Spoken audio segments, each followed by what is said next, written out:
Savitri silks చేనేత వస్త్రాల అద్భుత ప్రపంచం. సంప్రదాయం స్టైల్ ఒకే చోట.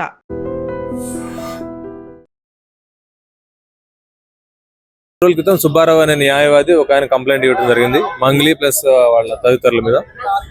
పొల్యూషన్ లో ఏమనంటే మైక్రో ఫైనాన్స్ సంస్థలో పెట్టుబడిలో భాగంగా కొంతమంది మోసపోయారు, దానికి వీళ్ళే బాధ్యులు అని చెప్పేసి ఎక్కడో ఫిర్యాదు చేశారని చెప్పేసి ఆ ఫిర్యాదును వాపసు తీసుకోకపోతే మిమ్మల్ని ఇది చేస్తాం అంతు చూస్తామని చెప్పేసి బెదిరించారని చెప్పేసి కంప్లైంట్ ఇచ్చారు. అది మా పొల్యూషన్ పరిధిలో జరిగింది కాబట్టి మేము కోర్టు పర్మిషన్ తీసుకొని మేము ఎఫ్ఐఆర్ చేయడం జరిగింది. తర్వాత నిన్న ఆదివారం రోజు నాడు కూడా ఈ మంగ్లీ కంప్లైంట్ ఇవ్వడం జరిగిందమ్మా. లేదు సుబ్బారావు గారు మమ్మల్ని బెదిరించారు, ఇట్లా చేశారని చెప్పేసి ఆ కంప్లైంట్ కూడా మేము లీగల్ ఒపీనియన్ కోసం పెట్టాం. ఆదివారం నిన్న ఇచ్చారు 12th రోజు. అవును, సుబ్బారావు గారు ఇచ్చిన తర్వాత మంగ్లీ తెలియదండి, అది మాకు తెలియదు. ఇవ్వలేదండి, బాధితులు ఎవరు రాలేదు.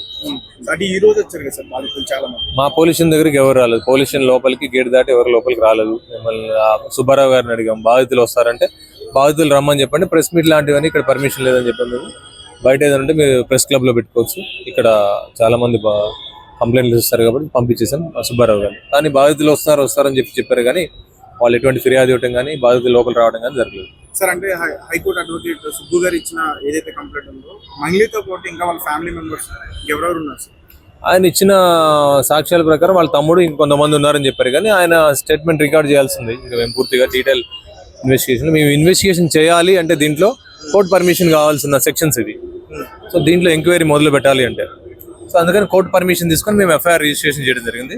సుబ్బారావు గారు ఇంకా దాంట్లో కొన్ని సాక్ష్యాలు మాకు ఇచ్చేది ఉంది. దాదాపు ఎంతమంది ఉంటారు సార్ బాధితులు? అలాగే ఎన్ని కోట్ల వరకు కూడా ఈ స్కామ్ జరిగిందంట? ఆ కోట్ల స్కామ్ జరిగిందంతా కూడా మా పరిధిలోకి రాని విషయం. ఇక్కడ మా దగ్గర పోలీస్ స్టేషన్ పరిధిలో ఆయన బెదిరించారు, తిట్టారు అనే విషయాన్ని మాత్రం మేము కేసు రిజిస్టర్ చేసాం. దీనికి సందర్భం మోటివ్ ఇది అని మేము మెన్షన్ చేస్తాం. సార్, ఆ కాల్ రికార్డింగ్స్ అవన్నీ కూడా మీకు ఇవ్వడం జరిగింది? ఇవ్వలేదు, ఏమి ఇవ్వలేదు. మాకు ఆవిడ కూడా కంప్లైంట్ ఇచ్చారు, ఇట్లా మన బెదిరించారు, వీడియో డిలీట్ చేయాలంటే డబ్బులు కావాలని చెప్పేసి బెదిరించారు అని చెప్పి కంప్లైంట్ ఇచ్చారు. తమ్ముడి పాత్ర ఎంతవరకు ఉందంటారు? ఇంకా తెలియదండి. సుబ్బారావు గారు స్టేట్మెంట్ రికార్డ్ చేసిన తర్వాత ఆయన ఇచ్చే ఆధారాలను బట్టి మేము ప్రొసీడ్ కావడం జరుగుతుంది.